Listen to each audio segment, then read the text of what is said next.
वस्तु को, पराई वस्तु मुझे मिलनी चाहिए तो लाभ, और पराई वस्तु आपके पास से रखी हुई है वो चली गई तो हानि। आपके अलावा आपके पास जो भी वस्तु है सब पराई है। शरीर भी पराया है, धन संपत्ति सब पराई है। आती है इसको लाभ कहते हैं आप, जाती है इसको हानि कहते हैं। इसी में हम सुख दुख मानते हैं। संसार में अपना कुछ नहीं है। जब शरीर अपना नहीं है तो शरीर का संबंध भी अपने नहीं है, सब पराये हो गए। फिर हम अपना क्यों मानते हैं? ये लत पड़ गई है अपना मानने की। दूसरे की वस्तु को अपना मानना बेईमानी मानी जाती है, ईमानदारी नहीं। संसार की जितनी भी प्राणी पदार्थ आपको दिखाई दे रहे हैं आपका स्वरूप नहीं है, आप नहीं है। उनकी इच्छा करना बंधन का कारण है। अपने से भिन्न वस्तु को अपना मान करके उसमें बंधना, ये बंधन है। काल्पनिक बंधन या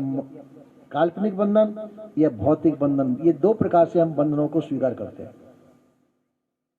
संसार में जो कुछ हमको दिखाई देता है उसको हम अपना मानने लग जाते हैं, सोचते हैं कि ये मुझे मिल जाए तो अच्छा है। तो ये बंधन भी बंधन है। और मानसिक बंधन नाना प्रकार से जो मन से मान रखा है, आपने स्वीकार कर रखा है, वो भी बंधन है। और दोनों बंधन जो परतंत्रता प्रदान करते हैं, उससे जो है दीनता, हीनता, लाचारी प्राप्त होती है। हम दीनहीन लाचार क्यों हैं? कि हम जो है, जो हमारे पास नहीं है उसको हम चाहते हैं। जो हमको प्राप्त है उसमें हम संतुष्ट नहीं है, और जो प्राप्त नहीं है उसको हम प्राप्त करना चाहते हैं। और जो प्राप्त नहीं होता तो उसमें दीनहीन लाचार हो जाते हैं। बस यही परतंत्रता है। तो विवेकमान पुरुष पहले से यह समझ लेते हैं कि जो कुछ मुझे अपना दिखाई दे रहा है ये भी पराया ही है, मेरा नहीं है। सब कुछ चीज पराई है, मेरा कुछ नहीं। मेरा तो मैं ही हूं, और मेरा मुझसे कभी वियोग नहीं होगा। मेरा मुझसे कभी वियोग नहीं हो सकता है। वियोग होगा वही उसी का होगा जो मेरा नहीं है। उसका वियोग से आपको दुख क्यों? दुख यही होता है कि हम ये चाहते हैं कि हमारा तो हमारे पास है ही, और दूसरे का भी हमारे पास आ जाए, और वो नहीं आ पाता तो हम दुखी हो जाते हैं। इसी प्रकार से संसार के अंदर विभिन्न प्रकार की वस्तुओं को हम अपना मानते चले आए और मान रहे हैं। भौतिक वस्तुओं को अपना मानते हैं, लड़के बच्चे कच्चे ये सब अपना मानते हैं। सुखी भी होते, पहले सुख होता है इनके द्वारा, बाद में इनके द्वारा दुख होता है। कहना नहीं मानते बच्चे लोग, अपन दुखी होते हैं। परिवार के लोग हैं, रिश्तेदार हैं, वो भी अपना कहना नहीं मानते, हम दुखी होते हैं। पर बंधन आपका बनाया हुआ है, आपका बनाया हुआ बंधन को आप ही दुख सुख मान करके भोगते हैं। तो बंधन को यदि आप स्वीकार न करें तो जबरदस्ती आपको बंधन देने वाला कोई नहीं है। हम बंधनों को स्वयं स्वीकार करते हैं, बड़े अच्छी तरह से करते हैं। यदि और बंधनों को त्यागेंगे तो भी आपको कोई रोकने वाला नहीं है। बंधन बनाना और बंधन छोड़ना अपने आप का काम है, अपना ही काम है। या आप बंधन बना ले अपना, या बंधन छोड़ दें। तो हमको बंधन बनाना ज्यादा प्रिय है, बंधन से छूटना हम नहीं चाहते हैं। थोड़ी देर के लिए मान लिया जाए आपको किसी ने 100 एकड़ खेती दे दी, आपकी तो नहीं थी। आपको 100 एकड़ खेती किसी ने दी कि लीजिए आप ये 100 एकड़ खेती कीजिए, आपको सुख होगा। और उस 100 एकड़ खेती में आपको मेहनत भी करनी पड़ेगी। काफी मेहनत करनी पड़ेगी, दुख भी उठाना पड़ेगा। अब मान लो 100 एकड़ खेती को वो छीन लेता है आपसे, तो आपको दुख नहीं होगा। तो दुख क्यों होगा कि वो तो आपकी थी नहीं, जिसने दी थी उसने वापस ले ली। आप दुखी क्यों होते? आपकी थी नहीं वस्तु। इसी प्रकार से संसार से जो भी कुछ हमको मिलता है,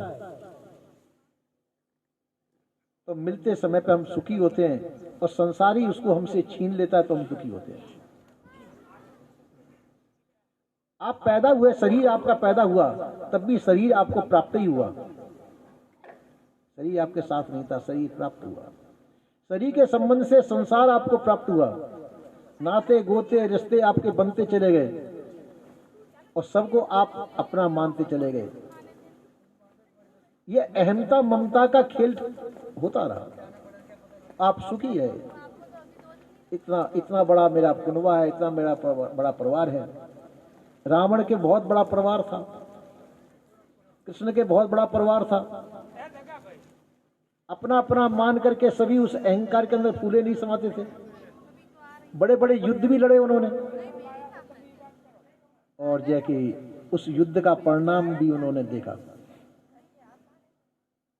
इसी प्रकार से हम भी जो है अपना कुनबा बढ़ा करके खुशी होते हैं, जबकि वो आपका नहीं है।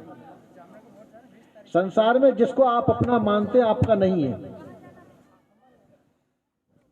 तो अपना मान करके हम दुख को मोल लेते हैं। और यदि आप कह दें कि न मेरा कुछ है न मैं किसी का हूं, तो आप सुखी हो जाएंगे। मेरा भी कुछ नहीं है और मैं भी किसी का नहीं हूं, सब दुख आपके सिर से उतर जाएंगे। अपना मानना दुख को मोल लेना है, और किसी को अपना न मानना सब दुखों को उतार के फेंक देना है। इसलिए हम दुखों को मोल लेते हैं। दुख हम अपने आप ही नहीं आते, हम दुखों को जानबूझ करके अपने सिर पर मोल लेते हैं। कहावत है कि एक दफे एक जो है किसान जा रहा था, तो किसान ने अपने सिर पे सिल रख रखी थी, सिल दो भारी भारी थी। अब बैलगाड़ी में कहा कि बैलगाड़ी वाले मुझको ले चल। तो उसने कहा कि देखो भाई, तुम बैठोगे इकल्ले तो इसकी कीमत इतनी होगी, और सिल रखोगे मेरी गाड़ी में तो डबल कीमत होगी। तो ठीक है, मैं सिल रखूंगा ही नहीं तेरी गाड़ी में। तो सिल को उसने अपनी सिर पे रखा, और सिल पर सिर गाड़ी बढ़ गया। किसान ने भी पीछे मुड़ करके देखा नहीं। अब वहां उतरा तो किसान ने कहा कि भाई बाजा की मेरी कीमत दो। कीमत अपनी दे रहने का, इस सिल की कीमत, इस सिल तो मैंने रखी नहीं तेरी